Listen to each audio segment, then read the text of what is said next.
Bom dia. Para quem não me conhece ainda, está como visitante hoje, meu nome é Felipe. Eu sou esposo da Lídia, que estava cantando aqui agora. Tenho 3 filhos, 2 são gêmeos, estavam andando por aí agora há pouco. E tem mais um que é o João Felipe. Esse é mais moreninho, né? Pelo menos um tinha que puxar o pai. Eu achei que eu tinha muito filho, né? Aí chegou um casal aqui, só com o dobro. Irmãos, Deus é bom. Queria pedir a você para abrir a sua Bíblia no livro de Juízes, capítulo 6, como o David disse, a gente vai falar sobre Gideão. História bastante conhecida, né?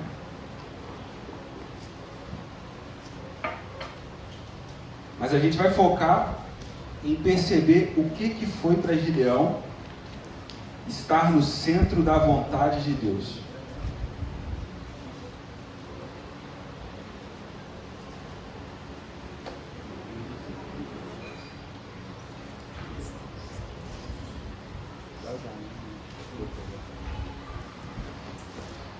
Vou esperar você abrir porque o texto é um pouquinho grande, mas eu quero que vocês leiam junto comigo. Juízes 6. Juízes 6.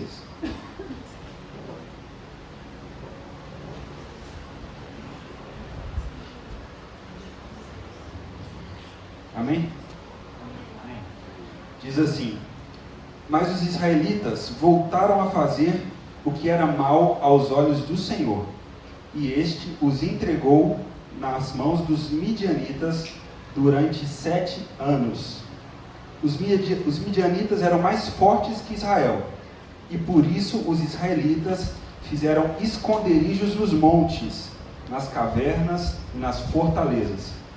Porque acontecia que, quando Israel semeava, os midianitas, os amalequitas e outros povos do leste vinham e invadiam as suas plantações, acampavam na terra e destruíam as plantações até chegarem a Gaza, e não deixavam mantimento em Israel, nem ovelhas, nem bois e nem jumentos. Subiam com seus rebanhos e tendas, vinham em multidões como gafanhotos. Tanto eles como seus camelos eram inumeráveis, e entravam na terra para destruí-la. Assim Israel enfraqueceu-se muito por causa dos midianitas. Por isso os israelitas clamaram ao Senhor. Agora vai lá para o 11. Então o anjo do Senhor veio e sentou-se sobre o carvalho que estava em Ofra, que pertencia a Abiesrita Joás, ao Abiesrita Joás. Seu filho Gideão estava malhando trigo no tanque de espremer uvas para escondê-los dos midianitas. Então o anjo do Senhor apareceu a Gideão e disse: o Senhor está contigo, homem valente. E Gideão lhes respondeu: ah, meu Senhor, se o Senhor está conosco, por que nos aconteceu tudo isso? Onde estão todas as suas maravilhas que os nossos pais contaram, dizendo: não foi o Senhor que nos tirou do Egito? Mas agora o Senhor nos abandonou e nos entregou nas mãos dos midianitas. O Senhor virou-se para ele e lhe disse: vai nessa tua força e livra Israel das mãos dos midianitas. Não sou eu que o estou enviando? E Gideão perguntou-lhe: ah, Senhor, como eu livrarei Israel? A minha família é a mais pobre em Manassés, e eu sou o menor da casa do meu pai. O Senhor disse novamente: eu estarei contigo, e tu derrotarás os midianitas como se fosse um só homem. Deixe sua Bíblia aí aberta que a gente vai voltar a ler outros capítulos. Irmãos, essa história a gente pode tirar muitas lições, mas hoje a gente vai focar, como eu disse, qual que foi a vontade de Deus para Gideão. E a gente leu aqui para a gente entender um pouco do que estava acontecendo. A história de Israel em Juízes, ela é feita do seguinte sentido: os israelitas fazem o que é mal, o Senhor manda para eles um castigo. Eles sofrem, e aí eles se arrependem. Quando eles se arrependem, Deus levanta alguém para que possa livrá-los das mãos dos inimigos. E aí quando chega o tempo bom de novo, o que eles fazem? De novo eles esquecem do Senhor e voltam a adorar outros deuses. E é isso que estava acontecendo aqui. Os israelitas estavam há 7 anos sendo dominados pelos midianitas, de forma que a Bíblia fala que eles se enfraqueciam muito, porque os midianitas eram um povo nômade, e uma vez por ano eles vinham, se acampavam perto de Israel, quando eles sabiam que estava perto da colheita, e atacavam, destruíam tudo, destruíam as plantações, matavam os animais, e aquele povo vivia exatamente das plantações e dos seus animais. É como se fosse no dia de hoje, um outro país invade o Brasil e destrói todos os nossos mantimentos, destrói o supermercado, destrói o shopping, vai lá na Copasa e atrapalha a água, destrói tudo. Como que a gente vai viver sem suprimento? Essa era a situação de Israel. E muitas vezes, então, nós podemos aprender que Deus nos castiga, não como um Deus mesquinho, tipo assim, você está me abandonando, vou te mandar um castigo. Algo ruim vai acontecer na sua vida. Não é isso. Deus faz isso com uma forma pedagógica, para que vocês possam voltar a mim, para que vocês possam voltar os seus olhos para mim. Eu vou mandar aqui uma situação difícil, porque nós homens temos esse costume de olhar para Deus só quando as coisas estão difíceis. Por isso que C.S. Lewis diz: o sofrimento é o megafone de Deus gritando ao mundo surdo. Imagina a sua vida hoje se tudo estivesse bem. Será que você estaria aqui? Se você não tivesse problema nenhum, se finanças não fosse um problema, seus filhos todos bem, será que estaríamos aqui? Eu não sei. Eu sei que eu tenho problemas e eles me lembram que eu dependo do Senhor. E essa era a história da igreja de Israel. Então Deus chama um homem, e esse homem é Gideão. E a primeira coisa que eu quero destacar é, quando Deus chama Gideão, o que ele estava fazendo? Trabalhando. E se você procurar na palavra do Senhor, você não acha Deus chamando gente que estava à toa. Geralmente Deus aparece a pessoas que estão trabalhando, produzindo, fazendo algo. E Gideão estava trabalhando com inteligência. Por quê? Porque ele sabia que os midianitas subiam para destruir as plantações. Então, ao invés de malhar o trigo onde se devia malhar o trigo, ele pegou o trigo e levou para onde eles trabalhavam as uvas. Porque não era época de uva, mas era época de trigo. Então ele pensou, se os midianitas subirem, eles vão lá procurar o trigo, mas eu estou com o trigo aqui, onde a gente malha as uvas. Deus acha Gideão trabalhando. Deus acha Gideão atento, sendo útil. Então o Senhor diz a primeira coisa com Gideão. Vou repetir aqui. Gideão, homem valente, o Senhor está com você. E sabe o que é interessante, irmãos? Deus chama Gideão de homem valente, mas Gideão não era um homem valente. Gideão estava com medo. Gideão estava fazendo algo escondido, sem ninguém ver. E Deus chama, ei Gideão, homem valente. E sabe o que isso mostra para nós? É um pouco do que o David disse esses dias. Nós nos vemos, você quando olha para si, ou eu quando olho para mim, a gente se vê de duas perspectivas. A gente se vê pelo que a gente foi no passado, e a gente se vê por quem a gente é hoje. Mas e Deus, quando te olha lá de cima, como Ele te vê? Ele sabe quem você foi no passado, Ele sabe quem você é hoje, mas Ele também sabe quem você é no futuro. E é por isso que Deus vira para Gideão e diz, Gideão, homem valente, o Senhor está com você. E aí Gideão responde, Senhor, se o Senhor está conosco, por que aconteceu tudo isso? Onde estão as suas maravilhas? Não foi o Senhor que nos tirou do Egito, mas agora o Senhor nos abandonou e nos entregou nas mãos dos midianitas. Então quando Deus diz, ei Gideão, homem valente, Gideão diz, ei Senhor, você se esqueceu de nós? Você não se lembra de nós? A gente ouve as histórias daquilo que o Senhor fez.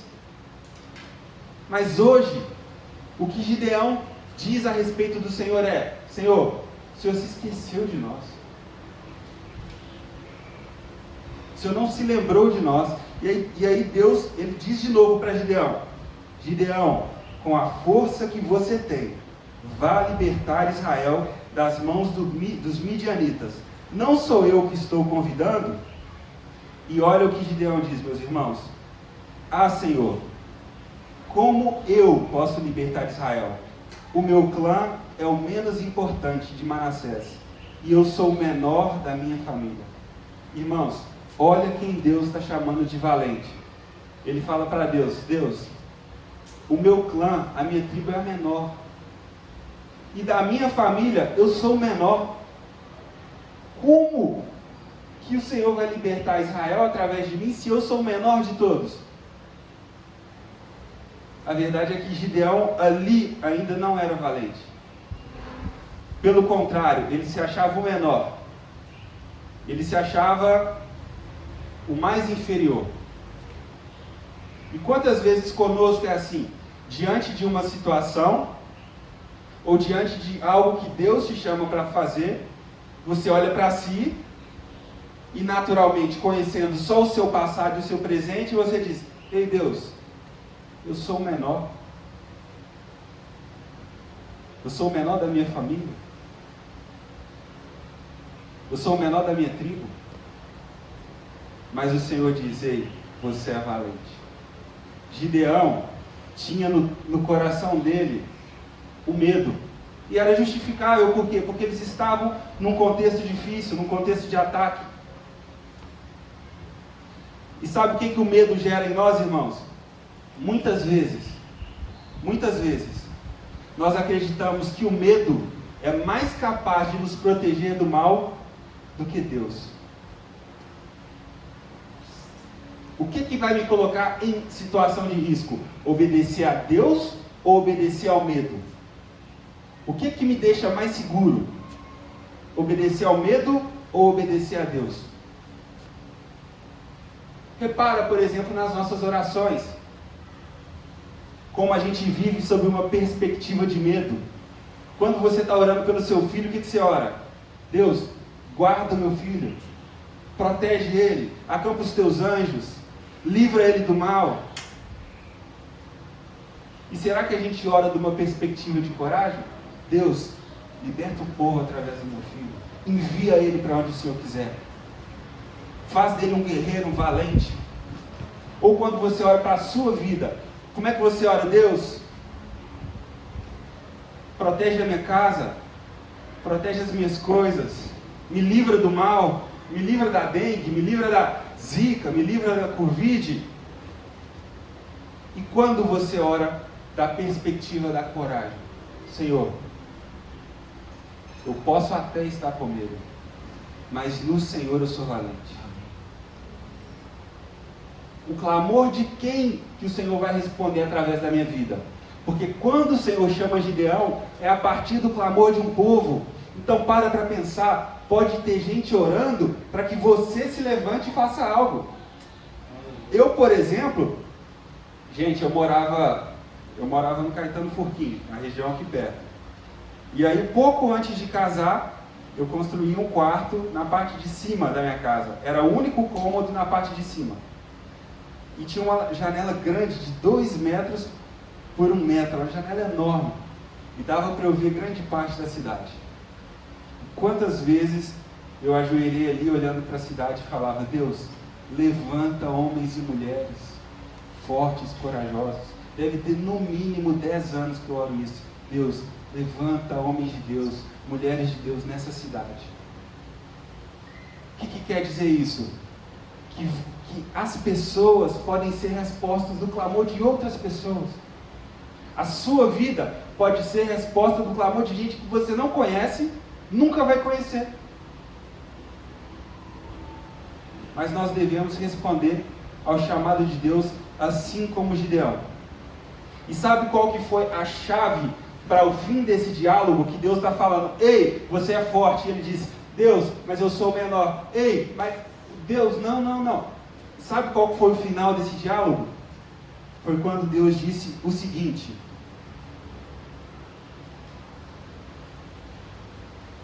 versículo 16. O Senhor disse novamente: eu estarei contigo, e tu derrotarás os midianitas como se fossem um só homem. Até então, quero que você perceba, até então Deus estava falando: vai, Gideão, eu estou te enviando, vai, faz isso, faz aquilo. Mas agora, depois de tantas desculpas, Deus fala assim: ei, eu estou com você. Não é vai, é eu estou contigo. Eu vou com você.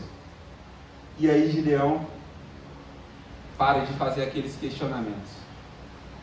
E se a gente for estudar, esse anjo que aparece a Gideão, ali o que está acontecendo teologicamente é uma teofania. É o próprio Jesus que aparece para ele. Então olha só, é Jesus dizendo para Gideão: Gideão, eu estou com você. E o que a gente aprende? Que o verdadeiro amor, ele lança fora todo medo. Quem que é o verdadeiro amor? Então olha só, sabe o que termina com o medo de Gideão? É Jesus, o verdadeiro amor, olhando para ele e falando assim: eu estou contigo, Gideão. Eu estou contigo.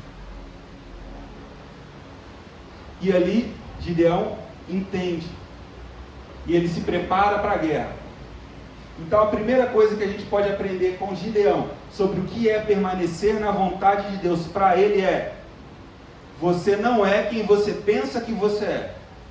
Você é quem Deus diz que você é. E para Gideão foi: você é valente. Por quê? Porque eu estou contigo. Sozinho você pode ter medo, mas quando eu estou contigo, Gideão, você é valente. E a primeira coisa depois desse diálogo que Deus pede para Gideão é que ele derrube os altares idólatras. E a família de Gideão tinha um altar idólatra para outros deuses. Então imagina a situação de Gideão. Ele diz que ele é o menor da família. E ele vai ter que derrubar o altar do pai dele. A palavra diz que ele não faz isso de dia, porque ele estava com medo. Ele faz de noite. E ele vai e derruba os altares idólatras. E mais do que derrubar os altares, ele constrói um novo altar ao Deus vivo. Então depois que Deus diz para Gideão: você é valente, o início da missão dele é: você deve derrubar a idolatria, você deve tirar tudo aquilo que faz menção a outros deuses. Porque foi isso, inclusive, que fez vocês estarem nessa situação de sofrimento. Então o início da missão é: ei, derrube os altares idólatras. Tire do coração tudo aquilo que rouba o lugar de Deus.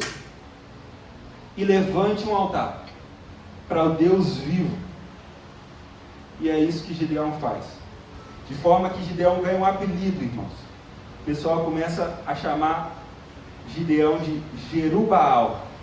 Ele destruiu o altar de Baal. Eles chamam ele de Jerubaal. Jerubaal era o destruidor do altar de Baal. Destruidor de ídolos. Gideão passa a ser destruidor de ídolos. E esse é o chamado de Gideão. É isso que Deus faz para tirar ele de um lugar de covardia e de medo e levá-lo para um lugar de valentia. Mas irmãos, mesmo depois disso, Gideão tinha uma missão importante a fazer. Os midianitas, quando eles vinham, a Bíblia diz que eles eram tantos como a areia do mar. Eles eram no mínimo 130 mil pessoas. E Gideão, depois que ele junta todas as tropas, ele tem 32 mil homens para lutar contra mais de 100 mil. Essa é a missão de Gideão. Parece fácil? Vamos entrar numa guerra aqui. A gente aqui deve dar o quê? Uns 30? Vamos enfrentar 1000? Quem topa? Essa era a missão de Gideão. Mas o Senhor fez essa missão ficar muito mais difícil. Vamos ler aqui agora, irmãos, a partir do versículo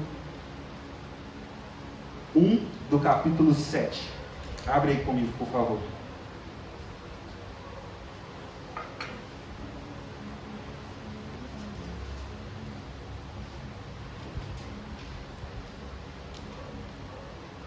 Irmãos, Gideão tinha 32 mil homens para lutar contra mais de 100 mil. E olha o que Deus diz para ele.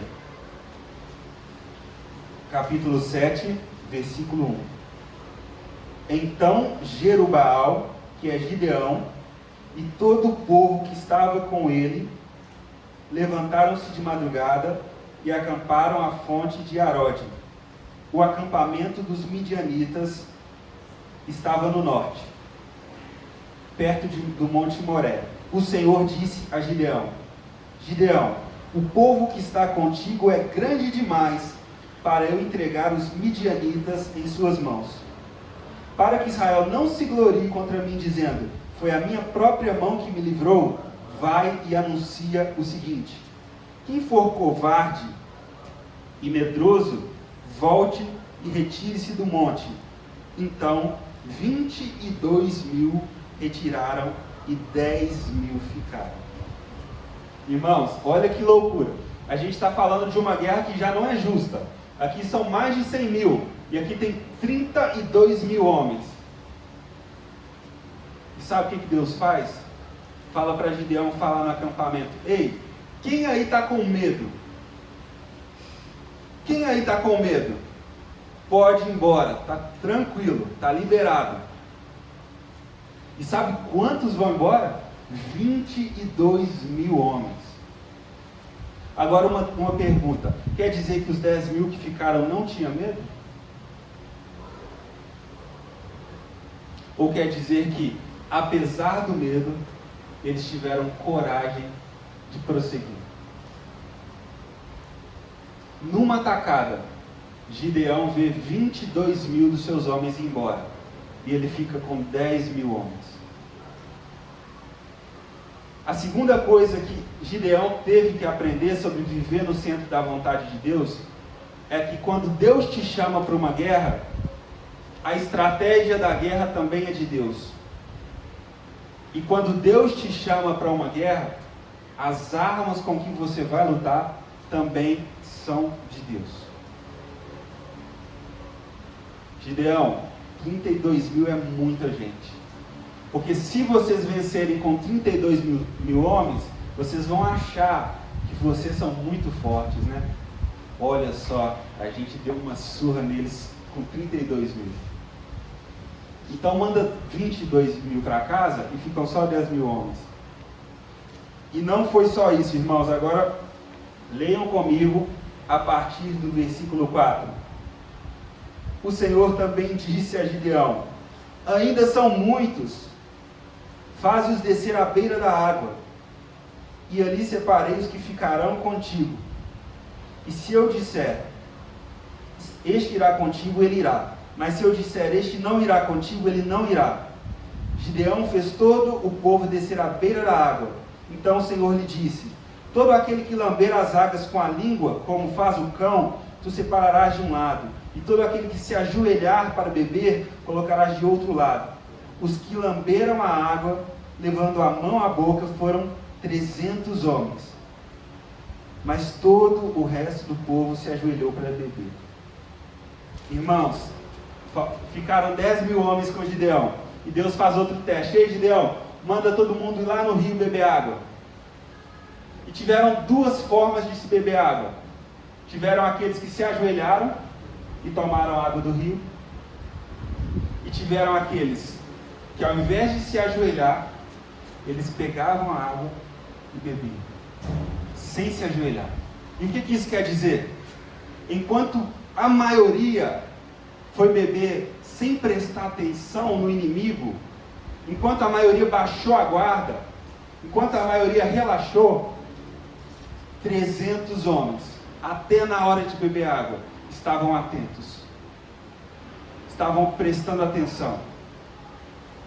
eram verdadeiros guerreiros, não baixavam a guarda em momento algum. E o Senhor falou: todos esses que se ajoelharam, manda embora, Gideão. Ficaram só 300 homens. Agora imagina, mais de 100 mil homens contra 300. Quem topa ir para essa guerra? Foi o que Deus fez, irmãos. E isso Deus fez para ficar bem claro, quando eles vencessem a guerra, que eles não venceram por causa da própria força, que eles não venceram porque eles são bons, que eles não venceram por causa da sua própria capacidade. Isso acontece com a gente o tempo todo, irmãos. Eu parei para pensar e perguntei até para minha esposa: amor, pensa aí na sua vida. O que na sua vida você conquistou que estava muito além da sua capacidade? O que na sua vida você conquistou ou você fez que era impensável, inimaginável, a não ser que Deus fizesse algo? E agora pensa em tudo aquilo que você fez que você já dava conta. Quando você já dá conta, depois que você faz, o que você pensa? Cara, até que eu não sou tão ruim, né? Eu consegui. Pô, isso aqui eu dou conta. E tem muita gente, irmão, que vive só nesse nível. Que vive só fazendo o que dá conta. Que nivela a sua vida aqui, ó, no natural, no possível, no alcançável, dominados pelo medo. E aquele trabalho, você não vai tentar, não? E a empresa, você não vai abrir? Cara, é arriscado. Aí aquela faculdade, cara, eu vou ficar aqui no que eu dou conta. Cara, e aquela viagem de missão? Não, cara, eu vou viver aqui. E o risco, irmãos, é a gente passar a vida inteira fazendo isso aqui, ó. Só o que a gente dá conta. E você pode ser até elogiado, você é uma pessoa responsável, mas você nunca vai ser igual a Gideão. Você nunca vai ver que quando você não tem força, Deus pode assumir o controle e fazer algo tão grande que todo mundo vai olhar e vai falar: ei, não foi você. Glória a Deus. Glória a Deus. Para Gideão, estar no centro da vontade de Deus foi aceitar que para Deus os números não são determinantes. O que você pensa quando pensa na nossa igreja? Não, pouca gente. Não, pequenininha. Não tem impacto nenhum.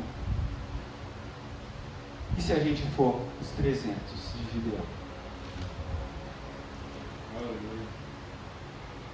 Para Deus, irmãos, os números são detalhe. Eu quero pedir a você que abra sua Bíblia comigo em Mateus 13. Mateus 13, nós vamos ler a partir do 31.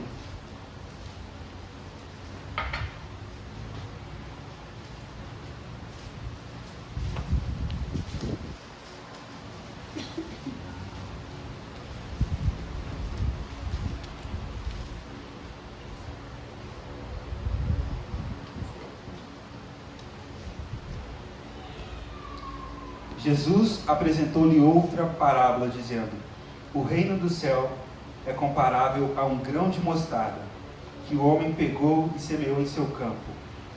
Mesmo sendo a menor das sementes, quando cresce, é o maior dos arbustos e torna-se uma árvore, de modo que as aves do céu vêm e se aninham em seus ramos.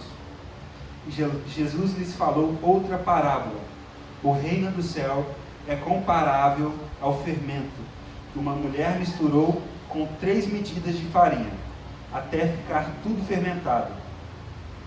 Jesus falou todas essas coisas para as multidões por meio de parábolas, e nada lhes falava sem parábolas.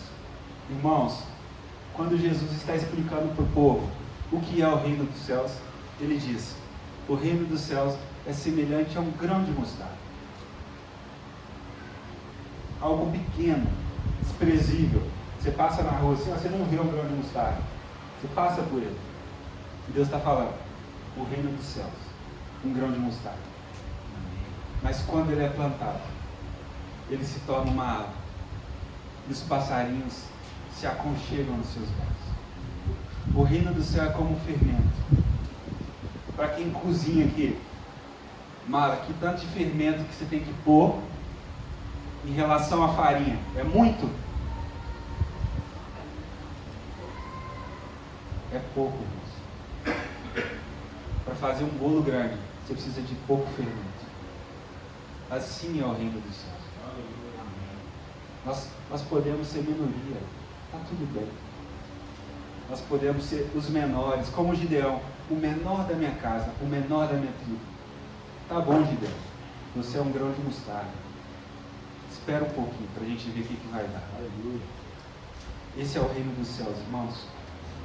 Irmãos, agora se o desafio já era grande, é uma multidão, maior do que a areia do mar, contra 300 homens. Agora eu quero que a gente preste atenção em quais as armas Gideão usou para vencer esse exército. Está lá no livro de Juízes, onde a gente estava, no versículo 7, o capítulo 16. Eu vou ler aqui, o versículo 16.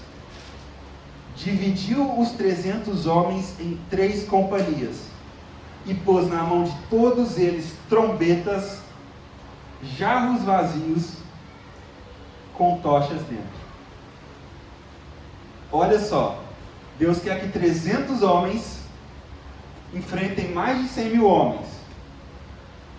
Se você vai para uma briga onde o inimigo é muito maior do que você, que arma que você quer levar?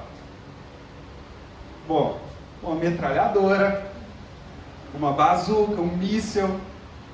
E Deus dá para Gideão e para aqueles homens 3 armas, uma trombeta. O que você vai fazer com uma trombeta na guerra, irmão? Um jarro de barro e uma tocha. E com o jarro eles tampavam a tocha. Quem anima essa guerra aí? Estar no centro da vontade de Deus para Gideão foi entender que as armas da luta, quem dá é Deus, quem define é Deus. Aleluia. E essas armas podem parecer ridículas. Ridículo. Se eu vou lutar contra... Se eu sozinho tenho que matar 10, a última coisa que eu levar é uma trombeta. Mas é o que Deus pede para Gideão levar. E ele vai. E ele obedece a Deus. E sabe o que eu aprendo com isso? Como é que a gente está lutando a nossa guerra? Vocês lembram do menino Davi? Quando Davi foi enfrentar o gigante Golias, o que Saul quis fazer com ele? Davi, tudo bem, você já é o menor, você é igual ao Gideão, vocês gostam de confusão grande, mas pelo menos põe a minha armadura. Pelo menos luta a guerra de Deus com as minhas armas. E aí Davi põe a armadura, mal consegue andar, porque ele era pequeno. E aí Saul falou: tá bom, Davi, não cabe. Pelo menos o escudo você leva.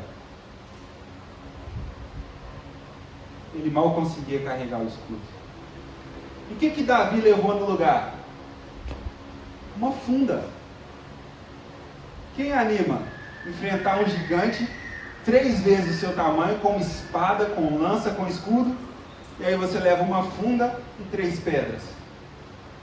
Eu não animo. Mas é de novo o Senhor falando: ei, é eu que te chamei? A batalha é minha? Você quer que eu lute por você? Então deixa eu escolher as armas. E aí você vai para o Novo Testamento e Deus diz: quando alguém te fizer o mal, o que você vai fazer? Retribui o mal com o bem. Quem quer? Qual que é a verdade, irmão? Vamos falar a verdade. Quando alguém te faz mal, o que você quer fazer? 2 vezes pior. qual que é o nosso instinto? Se alguém mexer com os seus, o que você vai fazer? Se alguém mexer com você, se alguém te injuriar, se alguém falar mal de você, te difamar no grupo do WhatsApp, do seu condomínio, vou criar outro grupo, vou pôr todo mundo, menos ele, e aí nós vamos resolver. Mas Deus está falando, ei, vocês precisam vencer o mal com o bem. Porque o mesmo Deus que diz, vocês precisam vencer o mal com o bem, Ele diz, minha é a vingança, não é de vocês. Quer lutar a guerra como? Com as suas armas? Beleza, vai sozinho. Mas se você quiser ver o sobrenatural, deixa eu escolher a estratégia e deixa eu escolher as armas. E assim foi Gideão, irmãos. Ele dividiu os 300 em 3 de 100. Eles se acamparam ao redor dos midianitas. E Gideão teve um plano brilhante. Ó, fica todo mundo me olhando. O que eu fizer, vocês vão fazer também. E aí o plano era, eles iam gritar todos juntos, por Deus e por Gideão. E eu começar a tocar as trombetas. E eu quebrar os jarros de barro.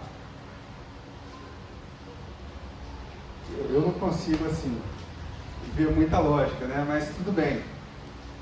E eles fizeram. Eu quero chamar a atenção para o versículo 21 do capítulo 7, que diz assim: cada homem mantinha a sua posição em torno do acampamento, e todos os midianitas fugiam, correndo e gritando. Imagina, eles começam a tocar as trombetas, eles gritam por Gideão e por Deus. Era de noite, muitos dos midianitas estavam dormindo, porque eles revezavam em 3 vigílias, um dorme um pouco, o outro dorme um pouco e o outro dorme um pouco. E aí eles escutam aquele barulho, começam a ver fogo para todo lado, se assustam. Mas algo que me chamou a atenção, os soldados de Gideão mantiveram as suas posições. Estar no centro da vontade de Deus também é manter a sua posição. Se Deus que te colocou na sua posição, mantenha a sua posição. Eles tinham tudo para, depois dessa ideia de gritar e quebrar, correr também, porque não faz sentido. Mas eles mantiveram em sua posição. A Bíblia diz sobre um homem, um guerreiro de Davi, que se chamava Eleazar. Eleazar estava lutando uma guerra. Imagina que a cena, ó, ele está com os seus do lado, com os seus guerreiros do lado. E a Bíblia diz que a batalha foi ficando tão feia, mas tão feia, que todo mundo que estava ao lado de Eleazar foi recuando, foi indo para trás. Mas a palavra diz, Eleazar manteve a sua posição. E ele matou todos, a ponto da mão dele ficar dormente e da espada grudar na mão dele. Suor, sangue. E aí depois que ele matou todo mundo, os outros voltaram, só para saquear os despojos. Esse é o poder de um homem, que mantém a sua posição. Independente se quem está do seu lado recuou, mantenha a sua posição. Eram 300 contra mais de 100 mil. Vamos manter a posição. É por isso que os covardes já foram. É por isso que os que não estão atentos já foram. Nós somos linha de frente. O Senhor está conosco. E nós vamos manter a nossa posição. E com essas armas, Gideão lutou a guerra e venceu. Depois, os que tinham ido embora, os que estavam com medo, voltaram. Porque a gente já está ganhando, né? Aí todo mundo voltou, vamos lutar.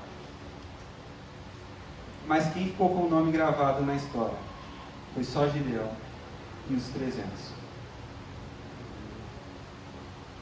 Então, para Gideão, o centro da vontade de Deus foi também entender que a estratégia de Deus, que as armas são de Deus e que os números não são determinantes. Seu tamanho, sua idade, E aí, Davi era pequeno também, era novo. Você imagina a cena, os irmãos de Davi enfileirados lá. O primeiro fortão já estava assim, com certeza Samuel vai me ungir. Olha meu tamanho, olha a minha força. E aí Samuel, não é você. Deixa eu ver o segundo mais forte. Cara, você é forte, mas não é você não. Deixa eu ver você. Não. Tem ninguém mais não, Jessé? Ah, tem um outro lá que ficava com as ovelhas. Chama lá o menino, Davi. E aí diz que Davi chega e Davi era de boa aparência. Ele era de boa presença. Ele estava esquecido no meio das ovelhas, mas ele não estava ressentido. Ele estava matando leões e ursos. E ele chegou lá, e aí pessoal, como é que tá? Ele não chegou falando, pô, vocês nem me chamaram, já está rolando aqui o almoço? Não. E aí, tudo bem, Samuel? Beleza? Foi ungido rei. Sem ter tamanho para ser rei. Porque Deus não vê como o homem vê. Deus não atenta para a aparência exterior. Mas o Senhor olha para o coração, amém? Irmãos, eu estou já caminhando para o fim. Mas eu quero mostrar para vocês outra coisa do que é viver no centro da vontade de Deus para Gideão. No capítulo 7 de Juízes, versículo 22 e 23.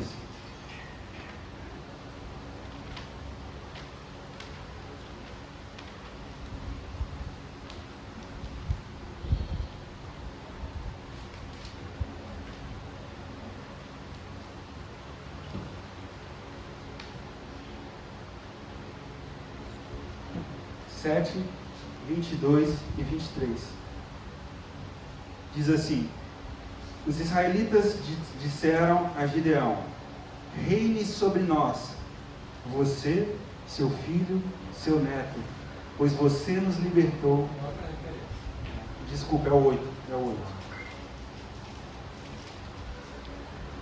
Vê se está certo aí, irmãos. Desculpa. Os israelitas disseram a Gideão: reine sobre nós, você, o seu filho e o seu neto, pois você nos libertou das mãos de Midian. O que Gideão responde? Não reinarei sobre vocês, respondeu Gideão, nem o meu filho reinará sobre vocês. O Senhor reinará sobre vocês. Imagina, irmãos, Deus liberta o povo pelas mãos de Gideão. Aquele povo já estava há 7 anos sofrendo. Cara, Gideão é o nosso rei. A gente precisa, à frente de nós, um homem como Gideão. Ele é valente. Ele venceu uma guerra. Gente, Deus tirou 99% do exército de Gideão. Mais de 99%. Com menos de 1% do exército. Ele vence os midianitas. Esse cara precisa ser o nosso rei. Israel ainda não tinha rei, mas as nações ao redor já tinham. E aí o povo diz: não, Gideão, você precisa ser o nosso rei. E o que Gideão responde? Eu não vou ser rei sobre vocês, meu filho também não. Por quê? Porque o Senhor é o rei de vocês. Estar no centro da vontade de Deus para Gideão foi perceber que todo o anseio do povo por um Messias, por um Salvador, devia ser satisfeito no Senhor. Imagina o ego desse homem. Quem não queria um convite desse? Ser o primeiro rei de Israel. Se ele aceita, não ia ser Saul e Davi, não, ia ser Gideão, o primeiro rei. Que homem não aceitaria esse convite? Você quer ser rei sobre todos nós? Ter privilégio, ter seu nome grande, ser o primeiro rei de Israel. E Gideão diz: não, o Senhor é o rei de vocês. Isso é estar no centro da vontade de Deus, irmãos. Isso é saber que Deus pode até dar a vitória para o povo por seu intermédio, mas o povo continua sendo o povo de Deus. Isso é parecido com o que aconteceu com João Batista. João Batista, quem é você? Ele não responde. Você é Elias? Não. Você é o profeta? Não. Quem é você? João Batista não estava ansioso para dizer quem ele era. Ele sabia quem ele era. Mas ele não precisava que o povo pensasse que ele era algo. Ele era do Senhor, pronto. E Gideão também foi assim. Eu não quero ser rei sobre vocês. Que o Senhor continue sendo rei sobre vocês. Quantos homens negariam esse convite? Quantos negariam um convite para um lugar de honra, para um lugar de destaque? Uma faixa com seu nome. Gideão, ele negou o convite, porque ele sabia que o povo era de Deus. Irmãos, como nem tudo, nem todos os atos desses homens são coisas boas, Gideão ele cometeu uma falha no final da vida. Eu acho que a gente pode aprender também com essa falha de Gideão. E está no versículo 27 do mesmo capítulo. Depois que Gideão liberta o povo, ele nega ser o rei do povo, ele fala assim: eu quero pedir de você só uma coisa. Eu vou pôr aqui um saco, eu quero que todo mundo coloque uma argolinha de ouro. Porque os midianitas tinham esse costume de usar argolas. E aí o povo deu para Gideão o que ele queria, ouro. E aí o versículo 27 vai dizer o que Gideão fez. Juízes 8, 27. Gideão usou ouro para fazer um manto sacerdotal, que ele colocou em sua cidade, em Ofra. Todo o Israel prostituiu-se, fazendo dele objeto de adoração. E veio ser uma armadilha para Gideão e para sua família. Então esse homem, que há pouco tempo atrás disse assim: ei, eu não vou reinar sobre vocês, Deus é o rei de vocês.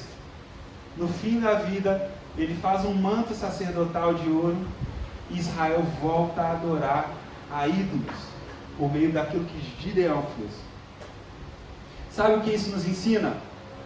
Que às vezes é mais fácil você honrar a Deus no momento difícil.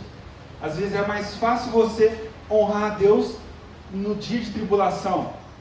Porque assim que Gideão ganha a guerra, eles tiveram anos de paz, ele passou a ser um cara considerado, ele passou a ter moral no meio do povo, ele baixou a guarda e ele conduziu ao povo a idolatria.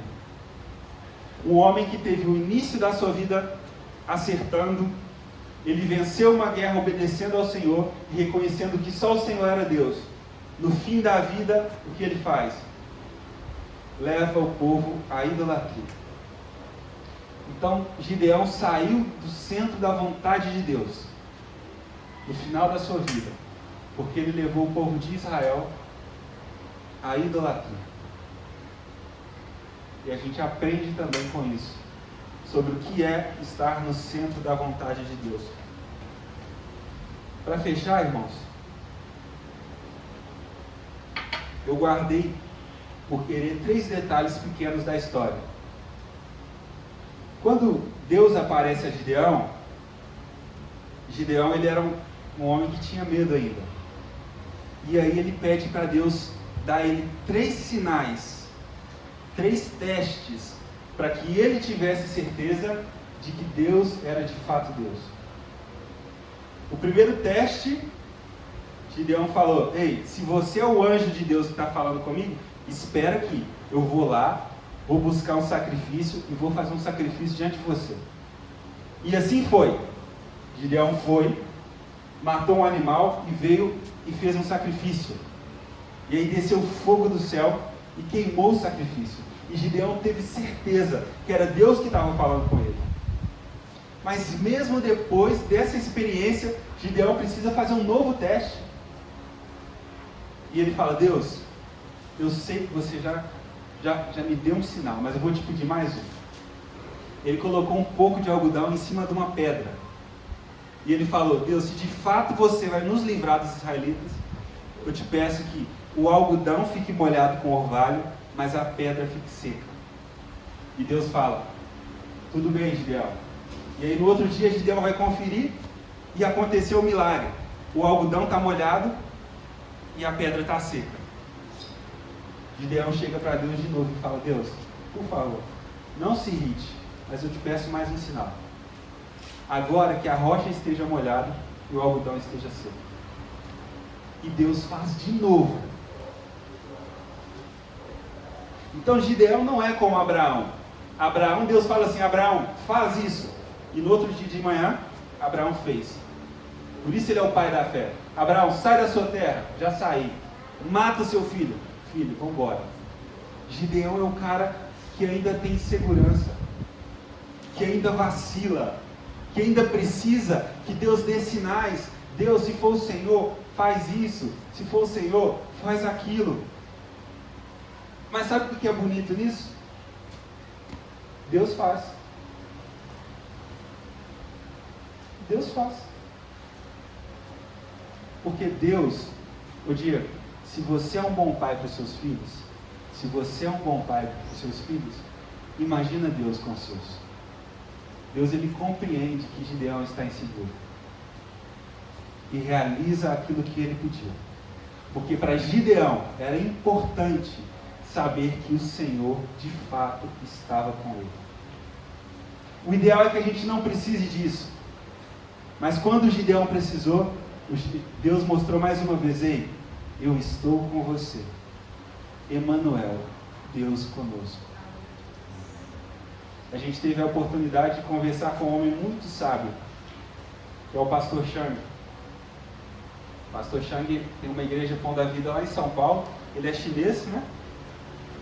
Ele passou por muita coisa, quase morreu. E no final ele concluiu falando: ei, ele falou, como é lindo o nome Emanuel, Deus conosco. Como a gente precisa depender de Deus. E aí às vezes a gente critica Gideão.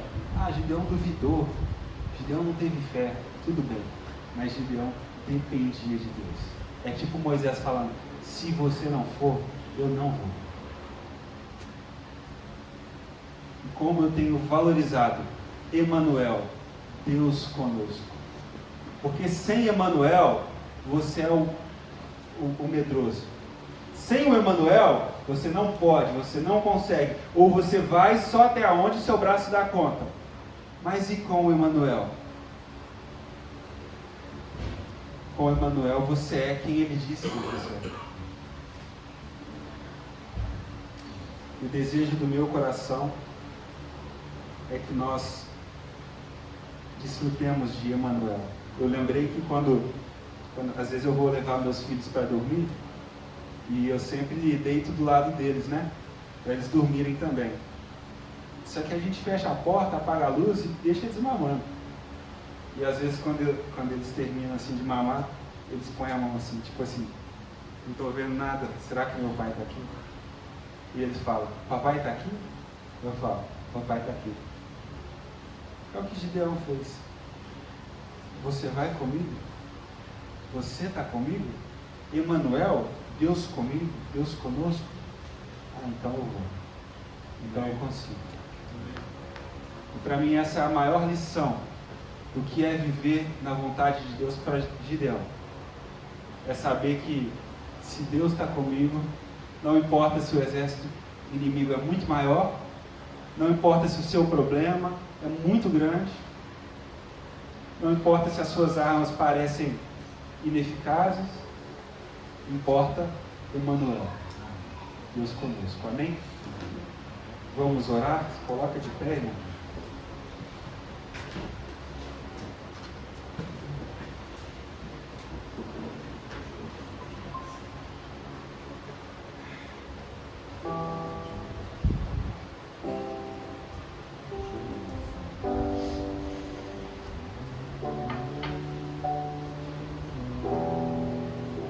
Jesus, Obrigado, Jesus, por essa manhã especial. Obrigado porque o Senhor disse que o Senhor estaria conosco até a consumação dos séculos.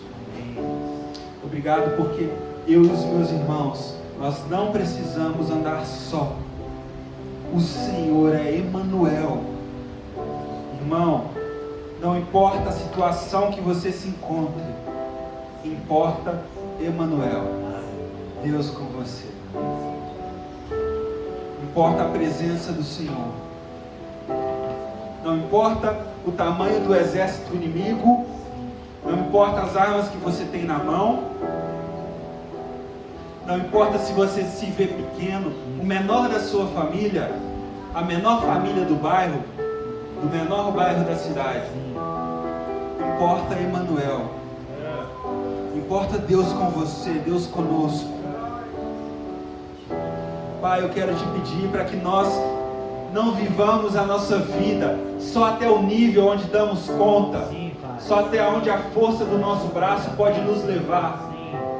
Eu quero pedir ao Senhor, Pai, uma oportunidade para que eu e os meus irmãos vivamos algo extraordinário, sobrenatural, que depende do Senhor, depende da sua força, para que fique evidente, Pai, na nossa pequenez, que toda honra, toda glória pertence ao Senhor, Pai.